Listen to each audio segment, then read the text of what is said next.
Gators and Canes face off in 6 days this coming Saturday night. Who do you think wins the game? University of Miami wins by at least 3 touchdowns. I got us in an upset. I think we win in a walk-off field goal. Y'all were better last year. Got a better quarterback. You said we were better last year? Y'all were way better last year. I'm certainly going to have to put it on DJ Lagway. He's seeing ghosts out there. Do you want Florida State and Miami in the SEC, Big Ten? Left behind. I kind of think that if a Big Peach moves out of the ACC, that conference could collapse. I'll keep them out of the SEC. They're not SEC quality. How will Carson Beck be remembered? 2 words. Jim Kelly.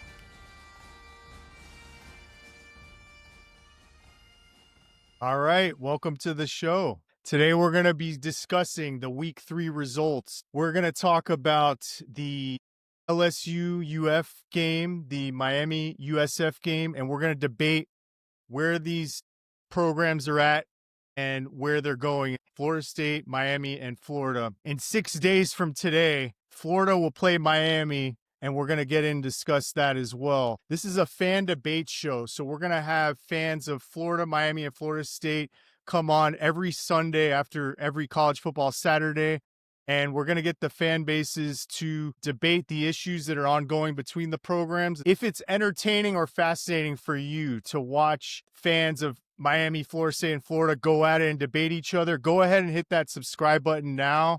And if you disagree with any of the takes made today, we want to hear your opinion too. So go ahead and give us your take in the comments below. I'd like to introduce the panel. So we have 2 Florida panelists and 2 Miami panelists. The Florida panelists we have are Jalen and Trace. Guys, welcome to the show. Thanks for having me on. Yeah, happy to be here. And the 2 Miami panelists we have are Taylor and Brandon. Welcome to the show, guys. Thanks for having me, brother. What it I'm do? excited for this. And my name is Christian. I'll be moderating today's debate. So boys, let's dive into it. So DJ Lagway had the most hype coming out of high school for any Florida Gators quarterback since Tim Tebow. And he was deemed by many as a generational talent. After watching the South Florida game and LSU games, I think it's fair to say that just this season alone, he's not living up to that really high expectation. My question, and I want to start with you, Jalen, is whose fault is it? The season can turn around and DJ can turn around, but as of right now, whose fault is it? Is it DJ's fault or is it Billy Napier's? Hey, man, great question. And this is something I wrestle with like the Gator fan base for sure. I think that game last night was completely on DJ. I know a lot of people are quick to put it on Billy Napier and the blame Billy train, but nobody's going to win throwing 5 interceptions. The game was pretty much in our control and we even scored to take the lead. But throwing 5 interceptions just can't happen. 3 of those interceptions were on their side of the field when we were approaching to put up points. It just can't happen. That was on DJ. He got to recover and bounce back. And Taylor, I want to get your opinion on this. Do you blame DJ or Billy Napier for his performance so far this season? Listen, man, anytime you're 1-2, I think you got to put it on the head coach. I'm just looking here at the numbers when they played LSU last night. 79 rushing yards on 27 attempts. Tells me that they got no push up front whatsoever. And then obviously 5 interceptions. You're not going to win a game throwing 5 interceptions. The fact that it was 20-10 is actually a testament kind of to Florida's defense, but their offense, if you can't score 21 points, you can't win a game. For the most part, you got to put up 3 touchdowns in 4 quarters. I'm hard pressed to say that Florida is 1-2 is a good representation of their squad because it's still an SEC team and DJ Lagway is still DJ Lagway and has the potential to go off and be a stud, right? At any given game. But I think his consistency is the biggest issue right now. A coach has to adapt to your quarterback. You can't just have a general blueprint of how to coach a quarterback. You have to adapt to his strengths and what they're good at. I'm going to put it on both, to be honest. 5 interceptions in any system is terrible, but you got to find a way to get DJ Lagway to be successful as a head coach. Yeah, that's a good point, Taylor. It's Billy Napier's job as not only the head coach, but the offensive coordinator to prepare his quarterback. And to me, he just didn't look prepared last night. body language was off. Trace, after watching the game last night and the USF game, your thoughts on Lagway so far? And if you had to pick Napier or DJ, who do you put the blame on more? Yeah, I think it's definitely been a really disappointing start. I don't think anything that a lot of Gator fans saw coming. After the USF game, I would have definitely put it on Billy Napier, but I think after this last game, you got to blame everyone. I don't think that, a lot of it comes down to coaching. The play calling's not great. And unfortunately, dealing with so many injuries during the offseason, you could tell at first this was a guy that came in and looked really rusty. He's not getting his timing down, especially when the offensive line just can't really, even when they do give him time in the pocket, they end up getting, a hold in or a false start. So it's just really everything together is all combined and just a really bad product so far on the field. But if you had to pick one, Napier or DJ, who gets more of the blame? Like maybe it's not 100%, but like 60-40, who gets more of the blame? I'd have to put it on Napier because, to go into Death Valley and win, that's, a tough, they could have won that game, but, that's a tough ask, especially when LSU is number 3 in the country. But USF, I think 100% came down to coaching. I think that as bad as they played, as bad as the game as Lagway had, they were up one point with a considerable time left on the clock, and Napier started going conservative. He started trying to run the ball. He didn't trust his quarterback on 3rd and short. So I think this 100% comes down to coaching if I have to put it on one of them. Man, I think Billy is on his way out, and I actually think that Alex Golish is going to be the next head coach of Florida next year. That's my T-Wa's hot take prediction of the year. So, Trace, I think I agree with you as far as, it's Napier's job as the offensive coordinator to scheme guys open, right? And they kept showing that all 22 replay. And if you watch the receivers, they're all covered. So I put the blame on Napier heavily. I don't know if it's 80-20 or 90-10, but to me, his offense and his play calling is just too predictable. It looked like LSU knew exactly what Florida was running before they were running it. And it makes you think, like, when DJ does have a nice pass, it's like one of the most beautiful things you've ever seen. Like the way he spins the ball, the way he can place the ball, it's unbelievable. So it makes you think, if DJ had a Ryan Day, if he had a Lincoln Riley or a Lane Kiffin, would he be looking this bad? And I think it's fair to question Napier's offense and his play calling. Brandon, I want to get your take on DJ Lagway.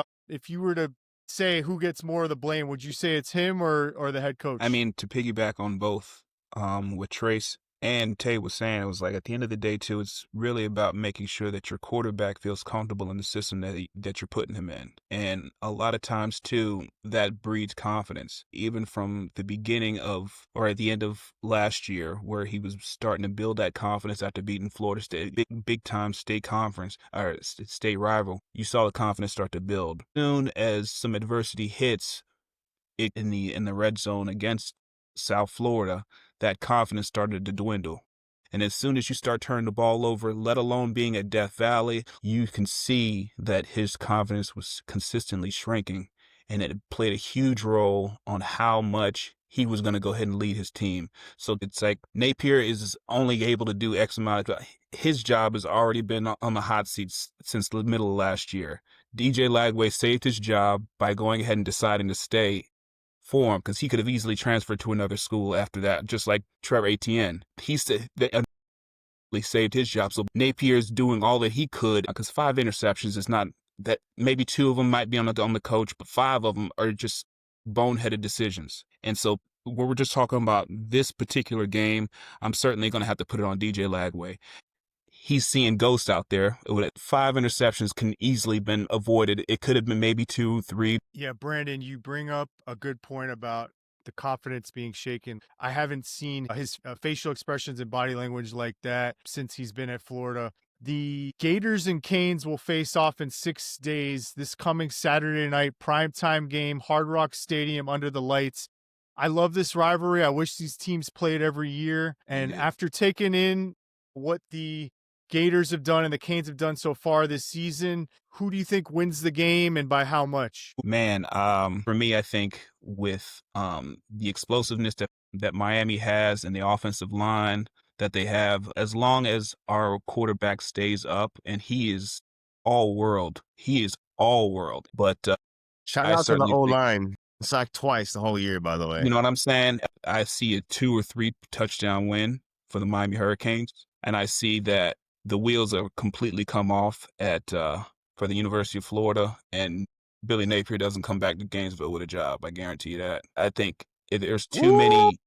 many like That's a strong guarantee. upsetting and yeah. Woo! Mid-season? Bro, that's a strong All right, guarantee. all right. That's a I strong want to guarantee. get I don't know if you can guarantee that. Hey, at the end of the day, this is going to be too embarrassing for them to go ahead and say, yeah, you can go ahead and finish this year. It's just going to be too embarrassing. The entire country can see how toxic the program has gotten.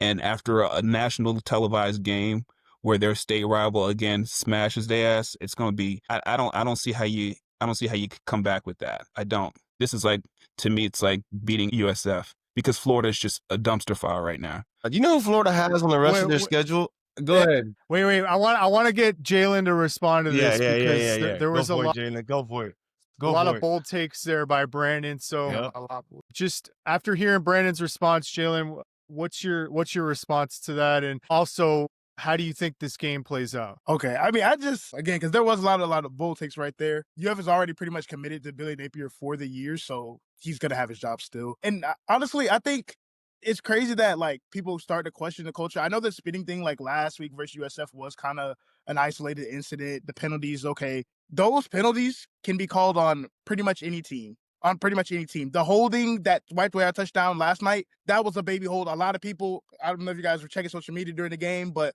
a lot of people were saying, hey, what was that? There's a couple other calls that are pretty questionable as far as like taking touchdowns off our board. A lot of it is ref induced, and yeah, it might be a little bit of discipline, but a lot of it is ref induced things that happen every single play of football. Now, I'm not saying Billy is like some mastermind of a coach, but he's doing the proper things. And that's what the University of Florida needs to what the team needs. Like with DJ Lagway, even though he struggled versus LSU, it was in Death Valley. He's going to Miami, which y'all stadium's not the same as Death Valley, but y'all trenches is what we're probably going to deal with. Our O-line is not giving him enough time. He needs a little bit more time with the O-line, but I think Billy and DJ are going to get it together throughout the course of the year. Same way as last year, we played tough teams to start off. Miami, y'all was a tough team, but keep in mind, you guys are getting transferred. You guys are growing your players outside of your trench players. When we come in, we have full grown talent that has to continue to evolve because they are a young team. And as far as my prediction, I do think that we're going to keep it closer than most people are gonna believe, just like how we did with LSU.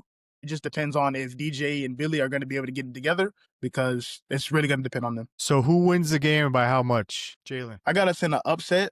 I think we win in a walk-off field goal type of manner. Okay, I love the take.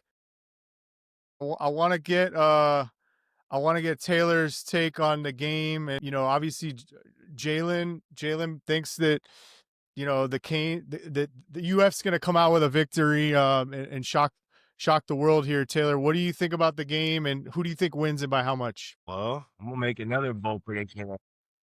I'm gonna say that University of Miami wins by at least 3 touchdowns. Number one, I believe it's a 7:30 ABC game. People are gonna be drunk off their ass in Miami all game long. I'm telling you right now, weather permitting, it might be the craziest that Miami has ever gotten. This weekend is gonna be insane with Florida. Now, let me go to the X's and O's. So number one, I think Miami runs man coverage extremely well. Then we got our safety and our secondary, which is the best safety secondary that we've had at Miami probably in the last 10 to 15 years. They are extremely talented back there. And we got transfers. This kid, Jacoby Thomas, number 8, is a dog. He is coming to tear people's head off every time. He's not just coming to just PBUs. He's coming to hurt people. And that's the old school Miami mentality that is back this year. And that's the reason why I was saying that this is a complete team between backs, receivers, quarter, defensive line, linebackers, and secondary. We're all across the board, and we're built to go deep into the playoffs. This is a team this isn't a fluke, and this isn't like we've gotten lucky in a couple games. We just beat the piss out of USF. Like, we just destroyed these guys. and not only destroyed them, we could have beat them, I think, by more had the rain not come down, because the rain demantled that game. Our offense, it looked like Alabama, like in 2009, where we were just going down the field, just destroying these guys. I'm just really impressed with this team so far.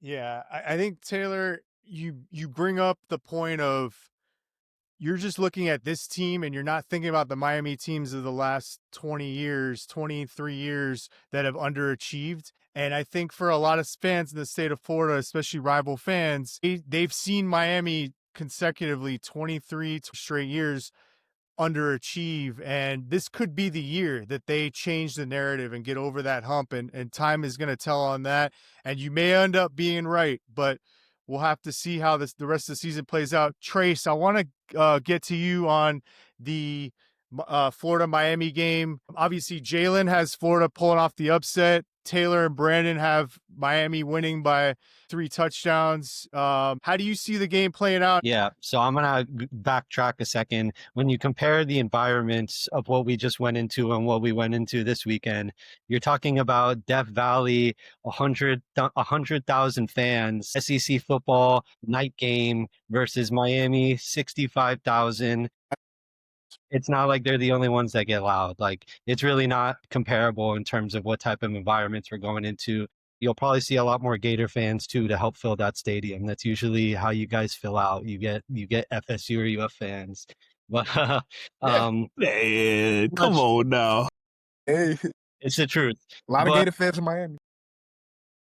if True. I was being completely objective off of what I've seen on the field, I don't think that they're going to win the game. I think that they could lose by like 2 touchdowns or more. But at the end of the day, it's college football and it's a rivalry game and anything can happen. I think Miami, unfortunately, has a bad history where they lose a lot of games that they're supposed to win against inferior talent.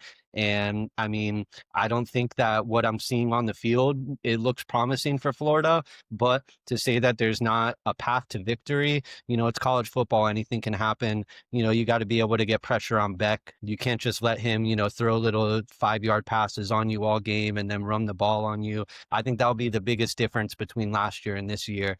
Is our defense is much better. Granted, Miami does have a great O-line, a great D-line. I think the D-line's what's going to be kind of the really big tell for the game, because LSU on 3rd and short, they would just blitz us and they steamrolled our offensive line. And, you see what Bain's doing. Yeah. On the encouraging side, like I said, it's college football. Anything can happen. We're not Notre Dame, but a Notre Dame freshman quarterback, had you guys on the ropes at home. So, you got to hope that some of that luck can slide First game of the over season to too, us though. this game. Yeah, preseason, exactly. come Bro. on. He got lucky on a few It was passes. his first game ever playing on the road. Trace, who do you have winning the game and by how much? I said I would, if I had to pick objectively, I would say Miami by probably like 2 touchdowns. Just like I said, this is a bad coaching staff. I was looking forward to this game all off season. I want Florida to win, but I mean, from what I'm seeing on the field, it just I don't see it being a favorable matchup for us. Okay, Trace, I want to stay with you on the next topic. So we talked a little bit about it just now, about this Miami program is dying to change the narrative of the last 23, 24 years of underachieving. And so looking past, assuming Miami handles business like you're saying, and they do beat Florida, how do you see the rest of the season playing out for Mario Cristobal? Do you think he lives up to the expectation this season, which is to win, 10, 11 games, get to the ACC championship and make the playoffs? Or will he fail to meet those expectations? I think things are looking favorable for them for playoffs. I think, obviously their goal is championship, like college football championship, but I think their main goal should be winning an ACC championship for the first time ever. I could still see them, potentially drop in a game or 2 during the regular season. I think when you really know what they can do is Florida State. To who? Just curious. I think that Florida State's going to be a tough one We're because debatable. I think you guys need a team that can match you in the trenches. I think that Notre Dame was able to they not on the defensive line, they couldn't really get much pressure, but I think that, you saw a little bit more balance, and that was at one point, that rookie quarterback was doing well, having success and trying to make it a close game. So I think when you get a team like Florida State that can match you in the trenches, that's where maybe they could find themselves taking a loss. or, they always end up kind of just coming out flat against an ACC team that they should easily beat. But I do think that from what I've seen so far, they look like they should make the playoffs. The only other team in the ACC that looks really good right now is Florida State. Clemson doesn't look good, so 12-team playoffs, they should be able to slip in. Taylor, I want to get your take. Obviously, really sky high expectations for Mario this year, year 4. I think you alluded to it earlier that you think that they're poised to make a deep run. Do you think that actually happens this year? Make the playoffs and make a deep run? I think the answer is yes, and I'll tell you why. Yeah, I think Miami will make a deep run, and I think that, to be honest with you, we will go undefeated. The reason why I think so is because Miami historically, again, like you mentioned, Christian, the past 23 years, right? We have been very top heavy with 5-star, 4-star recruits.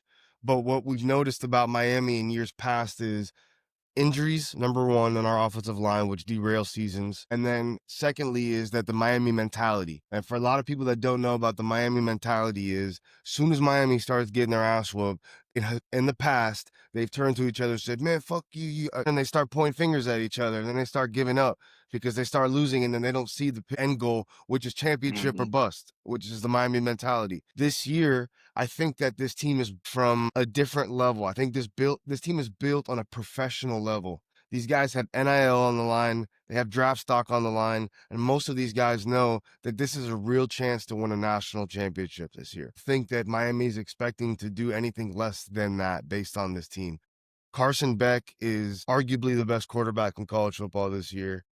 Our offensive line is arguably a top 3, if not one of the best college offensive lines this year. So I think that this team is built the way that a football team should be built from the core out, from the trenches out. And then on the outside, you have so much depth. And then you got freshmen. I coached Belen football 3 years ago, and I had the opportunity to coach Bryce Fitzgerald. Bryce Fitzgerald was a 10th grader, and we immediately noticed that Bryce was different than everybody pretty much else out there. So watching him play as a true freshman at Miami and contribute the way that he is just kind of shows that Miami's willing to put guys on the field who are ready to ball, and they're not scared of what year they're in. They're just putting the best on the field. And that, to me, is the sign of a team that will be successful. And Bryce had a big game last night. So, Taylor, back to the question. You think Miami will go undefeated and make a deep playoff run? Yep. Undefeated. Okay. Deep playoff run. Undefeated regular season and playoff run. Jalen, I want to get your take on, do you think Miami lives up to this expectation of making the playoffs, or do you think they'll fall short? Yeah. My thing with that whole question is, like, y'all were better last year. Y'all had a better quarterback. I feel like y'all had better receivers last year. You said we were better last year? Y'all were way better last year, I feel like. Y'all, I feel like at what position group? Quarterback. I feel like Carson Beck was nothing near Cam Ward was in Miami. He was the number 1 pick. So okay. Running back. I feel like kind of regressed a little bit this year. Y'all had David Martinez last year. Nah. Offensive line. Last year was the number 1 offense in the country, like statistically. So this offense could end up being that, but go ahead, Jalen. Yeah, I mean, I just think that, I would be, if I was a Miami fan, I would have been more excited about last year and what last year brought versus and a lot of the hype around Carson Beck that people was like, oh, he fell off, or he went from being like the top rated quarterback in the 2025 draft to like pretty much undraftable. This year, he's going to make up for that. I think you guys have a shot at making the playoffs. I don't think it's going to be a deep run. I think it's going to probably be maybe a first game or maybe second game exit, depending on what the matchups are. But yeah, you guys got FSU to worry about, ACC championship, even Clemson. Clemson might sneak around and give y'all an L. There's a lot of things that could go wrong in Miami season that typically has gone wrong, especially last year when y'all did play Georgia Tech and y'all took that L. That could happen because Florida State's defensive line looks pretty nice. Again, I said Florida. I still think Florida wins it. I still think Clemson has a shot. Louisville kind of depends on how their quarterback play goes. And I'm not really. I don't think it's going to be like a deep run. I think it's going to be like, okay, maybe you guys might get to the playoffs. I don't see it being much more than. And Brandon, I want to get your take as well. Does Mario Cristobal live up to the expectation this year, or does he fall short? No, I think he absolutely does. I think, like any great coach, he needs time for his system to continue to kind of work its magic. the last few years has been disappointing because it's been a loss to Virginia Tech or Pitt or something like that. This year, I think right now he has a lot more senior leadership on both offensive and defensive side of the ball. The addition to the So better a defensive coordinator, the reason why last year was not considered a great victory is because our defense continuously let us down. And that Right. A minus offense came along with our D plus, maybe F defense. And so that dropped us to a C. And that our destiny to be able to do as well as we thought we should have with a Heisman candidate in a quarterback like Cam Ward, who was all world, that messed with us. So at least this time we may have stepped back a tad when it came to on offense because Cam Ward was just all world, but our defense has absolutely improved, giving us a whole lot more confidence going into the future. But I think we'll still have an opportunity to be in the playoffs and still have a good showing in the playoffs. yeah, no, that's a good point. Jalen, did you want to say anything on that? Yeah, so I have a follow-up question. Like, so is it more so y'all defense has improved, or have y'all just not played anybody that can take advantage of y'all defense yet? I don't think it's not so much we haven't played nobody at this stage, and right now we're kind of slowly growing into a more top tier defense. Y'all did hire Florida's DB coach. I just want to put that out there. Yeah, okay. Y'all did hire him. All right. Why didn't he stay in Florida? That's my question. Why didn't he stay there? He knows Because y'all got money. Y'all got money. No, Y'all we got a Y'all better like to culture spend too. It's got all the better culture too. That's the Y'all like thing. to spend it. Mario Cristobal offered double. He's like, okay, I gotta do what's best for my family. We like, go ahead, man. Go ahead, man. Y'all like to pay. Well, I gotta say, I'm feeling the rivalry. I'm feeling the hate. I mean, it feels like Florida Miami week. So it's finally here. The next segment, boys, is the rapid fire segment. So for this, just give your answer in like 2 to 3 sentences after that, and then we'll just keep it moving. So for the first question, I want to start with you, Jalen. Looking back, hindsight is always 2020. Dan Mullen won 70% of his games at UF. Billy Napier, as of right now, has won 49% of his games. Mullen had a 34-15 record. Billy's record is now 20-21. Dan Mullen won 10 games twice at UF. Came close to beating Saban in the SEC championship game, and Billy's best regular season so far is 7-5 last year. So now that we're in year 4 of the Napier era, after what we've seen so far from Nape, I think it's fair to ask the question, if you had to pick one, would UF have been better suited to have kept Dan Mullen or better suited to do what they did, which is move off of Mullen and bring in Napier? So yeah, to answer that, we were 8-5, by the way. Shout out to Wayne. We did beat that. But yeah, No, I said regular season. I said regular season. Okay. You had to kind of bold win. But Yeah. so no, I really think that, because the thing about it, like, so I was at UF when we had Dan Mullen. So like, to me, I think that think that it was good to move on to Billy. Not necessarily, I didn't like the way it went down, but I think that the culture at the time needed to be improved. It's just as far as like kind of how the players were treating it. Even though we were winning games, we were playing like lower level opponents. We didn't have to deal with NIL. Like Tennessee and Kentucky, those were pretty much easy washes. Billy, he had to literally reconstruct the culture.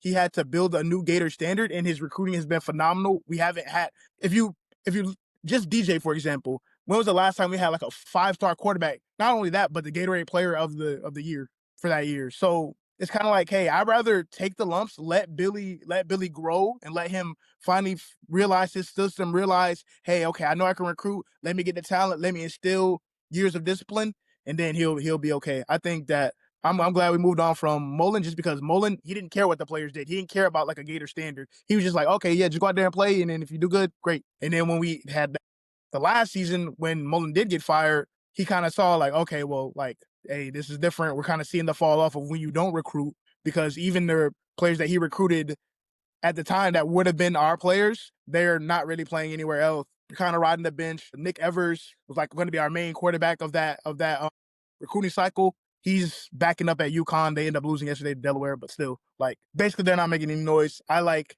DJ Lagway, Vernell Brown, Jaden Ball. Those rare gem finds are going to do great. Even if they happen to transfer out, or even if they go to the NFL, they're going to do great in other aspects. So I think that Billy is doing good to recruit, and that he's building phenomenal people and characters. Trace, if you had to pick one, what would you pick? I think that Mullen needed to go when he did, but I would pick Mullen. One of the reasons is that dude never lost to Miami and he never lost to Florida State. He owned both of you. That is true. Good point. Good point. Brandon, do you think that the Gators should have done what they did or stayed with Mullen? They certainly should have stayed with Mullen because at the end of the day, he was the closest championship that Florida's ever going to get in the next 4 or 5 years. I tell you that. What I'll say on Mullen is he was a really good quarterback developer. Dak Prescott, Kyle Trask. It's hard to imagine he would be putting DJ Lagway in the same position.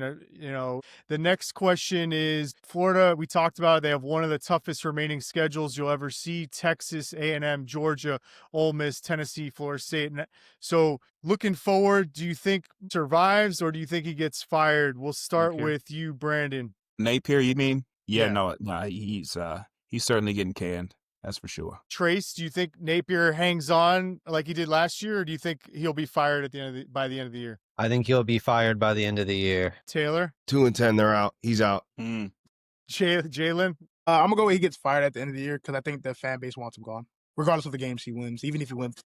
We're going to stick with you, Jalen. If Napier gets fired this year, who should UF hire? Honestly, I don't have a replacement. I think Billy Napier should remain the coach of Florida. That's kind of been my stance on it. But yeah, I don't think there's anybody that he should fire. I think if anything, they should be like, hey, bring in the offensive coordinator. If not, then we'll start thinking about it. I think that should be the case. I think that'll fix the fan base a lot more than just him getting replaced, him getting fired, and that's losing everybody to the transfer portal. I'm glad you brought that up because there's a difference between what a fan wants to happen and what actually happens. So it sounds like you're saying you want them to keep Napier, keep building with him, but you think he's going to be fired. Is that correct? Correct. Yep. Due to the fan base wanting him. Okay. And Taylor, I want to go to you. If let's say UF moves off of Napier, who do you think they should hire? I think Alex Golesh would be a great hire. He's a young head coach. But realistically, I don't know what this guy's contract is, but somebody like Kurt Signetti from Indiana, a guy that's really winning in the Big Ten, who has his opportunity to now go to a major college football program. I think that they're going to go for somebody big and try to throw some money at him. Got it. And Trace, what who do you if they do move off of Napier, who do you think they should hire? I think it needs to be this time a proven coach at a big program. You're hiring guys from Louisiana, Colorado State. You had, Muschamp that was a coordinator. You need a proven coach. I think it's controversial amongst the fan base, but I think that Lane Kiffin is a guy that I've heard his name tossed around a lot. And, from inside rumors, a guy that is very interested in the job. Yeah. There's a lot of people, a lot of Gator fans I've talked to that really like the idea of hiring Lane Kiffin. And every time I watch Ole Miss, they just keep putting up points throughout the game. The offense just keeps going. Brandon, if they do move off of Napier, who do you think the Gators should hire? Well, I felt like they should have hired Charlie Strong like 5-6 years ago. But I think Charlie Strong is one guy that I still feel like he would have that championship pedigree. And if not him, then John Gruden. And hearing some groomers too about John Gruden. What I'll say is if they do move off of Napier, my opinion is he sits on Fox big noon kickoff every Saturday morning. Bring back Urban Meyer. He's one of the GOATs. He's one of the greatest coaches of all time. He's only 61 years young. Saban retired at 72. So he can hire a great staff. My problem. If it's not Urban Meyer, I think it should be Lane Kiffin. That's my opinion. Brandon, want to stay with you. Cam Ward is remembered extremely positively by Canes fans. Tyler Van Dyke is remembered very negatively by Canes fans. After this season over, how will Carson Beck be remembered, positively or negatively by the Canes fans? Positively, absolutely, positively. Especially Trace? The way he handles himself. I think it'll be positively. He had his rough stints at Georgia. A lot of it, they say, was because of a lot of drop passes, and he's really revamped himself and put himself in, a top 5 quarterback in college football. Taylor? 2 words. Jim Kelly. Jalen? He's their second best quarterback in the last 2 decades. Ken Dorsey's number 1, right? I mean, okay, Cam Ward's number 1. And also he's wearing the Ken Dorsey number 11, which brings back memories as well. Jalen, I want to stick with you. It's always fascinating to get the Rivals' take on, the other two rival programs. For Florida State, obviously they've started the season on a high, beating Alabama by 2 touchdowns. A lot of people say Bama just wasn't prepared for that game, and Florida State kind of was able to out-scheme them because they have a new staff, and maybe Florida State's not for real. So if you're looking at Florida State as a Gator fan, do you think it's fake momentum or real momentum? I'm going to go with fake momentum for the most part. I think for me, Miami's going to be the real test for them. But I think that the Alabama team, especially going with Ty Simpson, kind of getting his first actual start, I think that was just a little bit daunting for them. Like you said, they out-schemed them. I pretty much agree with everything you said. But I do think that Florida State's defensive line, I think that Tommy's going to do really well. So it's going to be an interesting matchup. But I still think it's a little fake. But we're going to see if it's actually real. Taylor, fake momentum or real momentum, Florida State? No, absolute real momentum. I think Mike Norvell is a true motivator of men. And I think that there are a few. Look, FSU had a terrible season last year, and where they're at now is doing great. I think it's real momentum. I think they got Tallahassee behind them. Trace, fake momentum or real momentum? I think it's real momentum. I think that with what you're seeing, it's going to be a team that from year to year, it's going to depend who they have behind center. To go from Jordan Travis, a huge drop off when you went to DJ Ugalele, and now, you got a real quarterback and they're back in the conversation. So they look good. They look like. Do you think that Florida State makes the playoffs, Trace? I mean, if I had to say between Miami and Florida State, I'd probably pick Miami over Florida State. So I'm not sure. I would probably say no, but ACC stinks. I think a few teams could potentially slip in because they got, 10-2 records, 9-3, if one of them sneaks in. Yeah. And Brandon, fake momentum or real momentum, Florida State, and do they make the playoffs? I think with that quarterback, they certainly have real momentum. That playoffs is remain to be seen. I think next week's game is going to speak volumes on our future as well as theirs, because that's going to be the true measuring stick with the two most athletic teams in the ACC for sure. I think at the end of the day, they're a scary team regardless. So yeah, that's real momentum for sure. I think whoever wins that. What's that, Jalen? I was going to say, I think whoever wins that game, I think the loser gets shafted by the committee, along the way, even if they only have 1 or 2 losses. Maybe with the 12 team, they can get away with 1 loss, but they get another loss on that board. Whoever lost that game it's going to be and it's at Tallahassee too. So okay, I didn't know that. That's interesting. Do you change your pick on that, or you staying with your pick, Jalen, as far as the fake momentum? No, if you guys beat Miami, that's real momentum all the way. Okay. I will actually give Norvell some credit because especially coming out of a 2-10 season, for you to beat Miami, even with a first time starter quarterback, is still kind of impressive. So FSU schedule is kind of dog shit though. I mean, they play Miami and then they play have Clemson. Yeah, they got Clemson, but other than that, there's and they got Florida, which is whatever. They got to beat CJ Bailey at NC State, at Florida, at the Swamp, at Florida, yeah, which is every year at Thanksgiving time. I think NC State's a trap game for some teams this year. Yeah. We play that game on the road, and we always struggle to play there. I mean, if you go back the last 10, 20 years, it's always a nightmare to play at NC State. All right, so Brandon, sticking with you, if you have to rank the 3 schools right now, Florida State, Miami, and Florida, how would you rank them as of right now? Miami 1, Florida State 2, Florida 3. Trace? I'd probably agree, just because with what our coach is, with the current state of our coach, it's hard to put yourself over any of them, even if Norvell has had a terrible season last year. As of right now, Miami, Florida State, Florida. Taylor, do you agree with them or disagree? What's UCF's record this year? No, we're just UCF.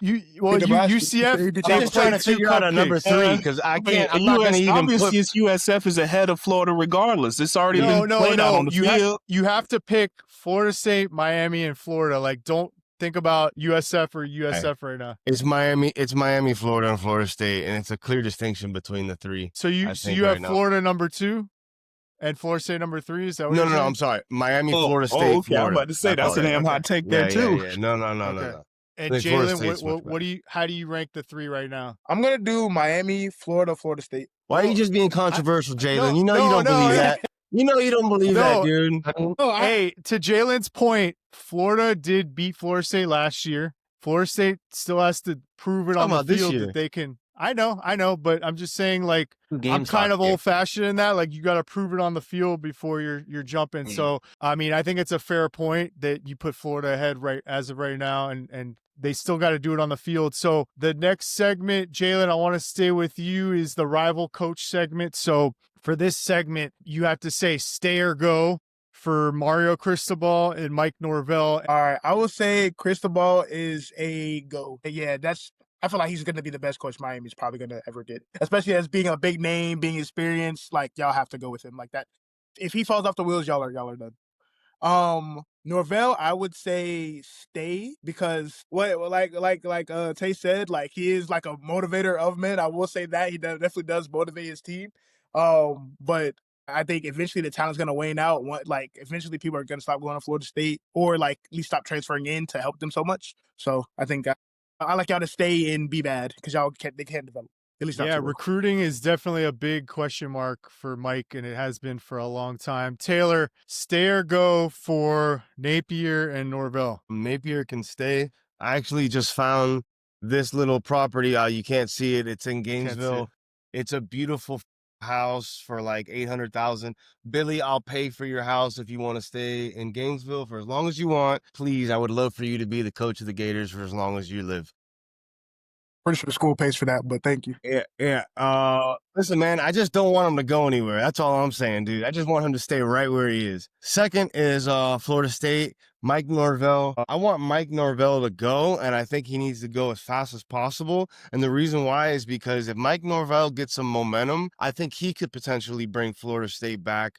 Tallahassee is a football town, and they're starving to have another undefeated season because they just had one or very close to one 2 years ago with Jordan Travis. So I think once they get that, it's off and running again with recruiting and everything else that comes with it at Florida State. Trace, for Mario and for Norvell, stay or go? I mean, Mario, I'm going to say he could go. You know, he really is a perfect hire for them, an alumni, a good coach, made him physical in the trenches. But Norvell, I'm going to say he could stay. And the reason for that is kind of going off that recruiting. You know, when he's got the right quarterback under center, he's very dangerous. But when he doesn't, and his recruiting isn't really bringing in the best of talent, you know, what did they win 2 games last year? So he could stay. I'm not seeing the consistency with him. So, and what they could potentially go out there and get could be even more dangerous because when they had Jimbo, that recruiting was insane. It was. Brandon, stay or go for Napier and for Norvell? I got to have Norvell go somewhere out of this damn state altogether. I mean, he's gotten so much momentum from, I think he's more pissed off about not making the playoffs 2 years ago. And he is consistently finding great talent and utilizing that talent. And then has this way with, no matter how bad the team was last year, it was a completely different team regardless. He still has a way with motivating a lot of those players that they are now. And they have a sense of belief with the new quarterback they have now too. But I'd have him leave and I'd certainly have Napier can stay. I want to stay with you, Brandon. So FSU plays Florida every year. When you watch that game, Florida State in Florida, who do you tend to root for when you watch that game? Florida. My sister went to University of Florida, and I fucking hate the Seminoles. I hate them. So the enemy of my enemy is my friend. So yeah, go Gators for that. Trace, when the Canes and the Noles play, who are you rooting for usually? Probably Florida State. I feel like at least when I'm talking amongst my Florida State fans or Florida State friends, it's people I know that went there. I feel like with Miami, it's just people in the city that they talk a lot of shit, and I don't like, and I've listened to it for way too long. So Florida State. Taylor, when the Gators and Noles play, who do you usually root for? Well, as you know, Christian, I am a trans fan mule. I used to be a Florida State fan growing up as a child because my mother went there, and I've now come to the dark side. So yeah, I'm going Florida State all day against the FSU Florida. Fuck the Gators. Respectfully. Jalen, when Florida State and Miami play, who do you usually root for? Honestly, I hope whoever loses is whoever is doing better in the season. So FSU right now, I hope they beat the living dog shit out of Miami. Hey. FSU often, but I hope they beat the dog shit out of y'all. We'll see, dude. We can hop back on here in 3 weeks, whatever you want, dude. Hey, I'll be here. Hey, there's gonna be some Gators pulling for the Knolls in a few weeks. Yeah, 100%. All right, and then Haters, Jalen, bro. want Haters. to stick with you, Jalen. Do Gator fans want FSU and Miami in the SEC, the Big Ten, or left behind? Left behind. Gotta go. Ta- Y'all out of here. Haters, bro. Haters, bro. Look at this guy, Gotta dude. go. Haters, Gotta bro. get out of here. Gotta go. Haters. No, this show, you have to be honest. I love the honesty. Trace, do you want Florida State and Miami in the SEC, Big Ten, or left behind? Left behind. I kind of think that if a Big Peach moves out of the ACC, that conference could potentially collapse. You kind of saw that happen with Big Ten, with the Pac-12, and I don't want to see the same happen with the ACC, especially because Jalen knows this, but I went to Duke for grad school, so I like the basketball conference, and I don't want to see that fall apart. A lot of good rivalries, so I'll keep them out of the SEC. They're not SEC quality. Nice. All right. And Taylor, what conference do you want Miami in, and what conference will Miami end up in, you think? In 10 years. For now, I agree with Trace, man. I do enjoy watching the ACC basketball tournament every year. And it's for the good of the sport. I think it's good to have a little bit of balance. If everything is just top heavy and it's just two conferences, basically what we'll see is kind of AFC versus NFC, I think, at a certain point. And that's the beautiful part about college football, is that it's the whole country. So yeah, I agree with Trace. That's a good point. Brandon, what conference do you want Miami in 10 years, and what conference do you think they'll end up in? I certainly want to see them go up to the Big House or Michigan or Penn State and hurt some feelings. So I'd like to see them in the Big Ten, honestly. Have some athletes mixed with the beef. I'd love to see that. So. Your players won't like going and playing in that cold weather, though. That's right. Not at all. That's a good point. I tell you what, they want to go to the November NFL game. though, right? They all want to go in the NFL, right? That is a good point. That is a good point. That's what playoff football looks like. Yeah, that's a good point. That late November game in Michigan State's going to be tough. Or Ohio State in November would that would suck every year. I want to add one thing too about that point. Is one thing that I think is a big thing that kind of happened in more recent developments of the SEC is Greg Sankey increased the conference play to 9 games per year. And unfortunately, what I kind of think with that is that leaves Florida with 3 non-conference games. It's written in the law that Florida has to play Florida State every year. And when we only got 2 non-conference games, I think that Miami rivalry might take a hit. I think when you already like an SEC schedule like you do, it's like, why beat yourself up even more to play Miami when they're as good as they are? Yeah. So unfortunately, it kind of sucks that these back-to-back years, I'm not sure when's the next time we'll play you guys. So do you know how long that SEC format is in next year? That's next year. Starts next year. It starts the 9 game starts next year? 2026. Yeah, so Wow. And how long does that extend for? Forever, you know? basically. permanent for I mean, now. indefinite. That's the law. Like, that's the way the SEC is going to run from here on out. Yeah. 9 games. Yeah. I think it's... I would think they would look at the ACC. The ACC took away conference basketball games as a chance to try and get more teams in the tournament. Right. The SEC is kind of doing the opposite and takes a hit to those out of conference games. Yeah. We've been doing that for years, though, low key. Trace, you bring up a good point about the SEC going to 9 games. I think it's sad if that UF game does go away after this current series. I don't know if this current series is another 2 games or 1 game or whatever, but I think if the SEC decided to expand and add Florida State and Miami, and Clemson, let's just say, then they could continue the rivalry and that'd be great. But I don't even know if the SEC is going to want to add Florida State and Miami. We'll have to see. My prediction is that I think that like the Alabamas, the Auburns, the Georgias, and the Floridas are going to block Miami and Florida State from coming in the SEC because they don't want another recruiting competitor in that same area. So I think it's going to open up the door for the Big Ten for both schools. I think both schools will end up in the Big Ten in 10 years. That's my opinion. We'll see how it plays out. The next rapid fire is the better true freshman wide receiver, Malachi Toney or Vernell Brown III. Jalen, I want to start with you. Oh my God, man, that's a great question. And you know what's crazy? I bought a Gator jersey before the season, and I was questioning if I should get DJ or Vernell Brown. And it's crazy because we got Dallas Wilson. Dallas Wilson hasn't even played a snap yet. You know what I'm saying? But I'm going to go with Vernell Brown, just his sheer utilization. I know Malachi Tony has been pretty good for the Canes, but Vernell Brown has been like our lifeline, like for sure hands.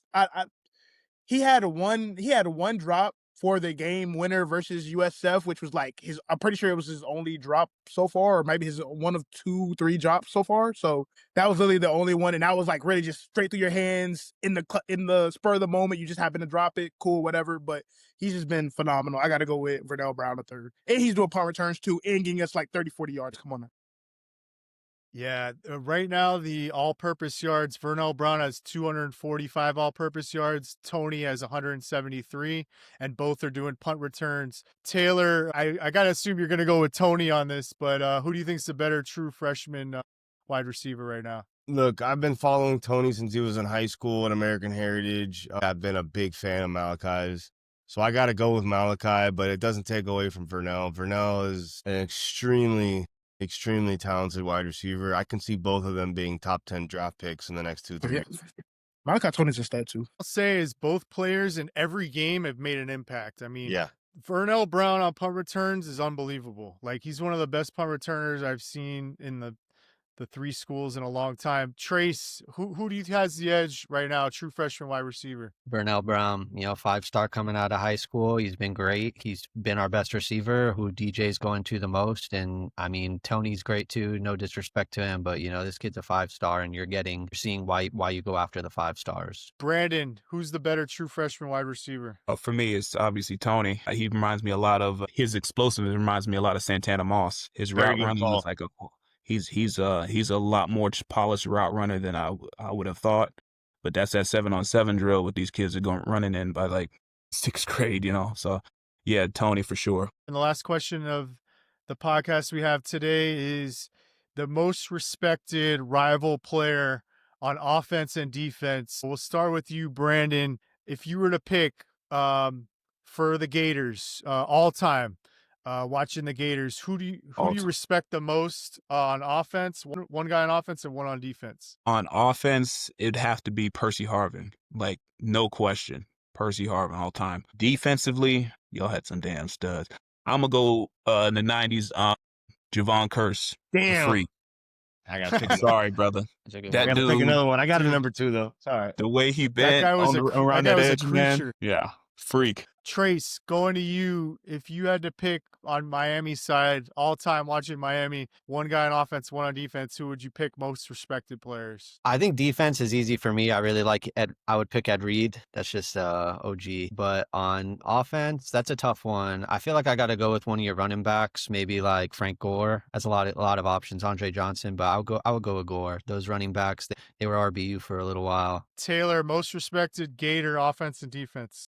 Offensively, I'm going to go with Emmitt Smith, obviously one of the NFL's all-time leading rushers and just like one of the most consistent running backs in the history of the game. And then on defense, I'm going Brandon Spikes, a man that just brought true tenacity and leadership to the defense. I'd like to give a special shout out to Major Wright. Major Wright was a dog. Man, he really was. Jalen, one player for Miami on offense and defense, most respected. Who would it be? On defense, since Trace said Ed Reed, I gotta go with Ray Lewis. Yeah, it's between Ray Lewis or Ed Reed for me for defense. And for offense, I'm gonna say Cam Ward, honestly. It's not a bad one. I would say Cam Ward. Cam Ward, most respected, honestly. He's a dog. He a dog. He a dog. No, those are great picks. For me, for the Gators, Kyle Pitts was just a unicorn of a player, bro. Like, I've never seen a tight end built like that can move like that. He could do everything. I mean, if you created like a 99 overall like tight end, you got Kyle Pitts, dude. He was awesome to watch. And then I had Javon Curse as my defensive player, but I'm going to change it now because Brandon said Javon Curse. I don't know if this is controversial, but I really loved Jonathan Bullard at defensive end. Like, just the way he dominated. Watching him play on defensive line, at defensive end, dude would just dominate games and take over games. He's still in the league. He's been in the league 10 years, so John Bullard for sure. And then for Miami, I go Sean Taylor. Is my favorite Cane of all time. And then RIP. On offense, Santana Moss was my favorite offensive player. So, boys, this was a lot of fun. It definitely feels like Miami, Florida week. You know, it didn't feel like that before the show started, but for me, I'm geared up. I'm ready for the game in 6 days. So, thank you guys for coming on today. It was a lot of fun. Appreciate you having us for sure. Appreciate you. Hey, thank you for having me. It's all about the you, baby. Yeah, it Go is. Gators. Take that L this week. Hey, we'll see. We'll Hey, see. hurt people, man. Yeah, I know you. Florida haters, bro, always. Any given Saturday, Oh, baby. he threw the downwards you. All good. Any we'll given see. All right, Saturday, baby. guys.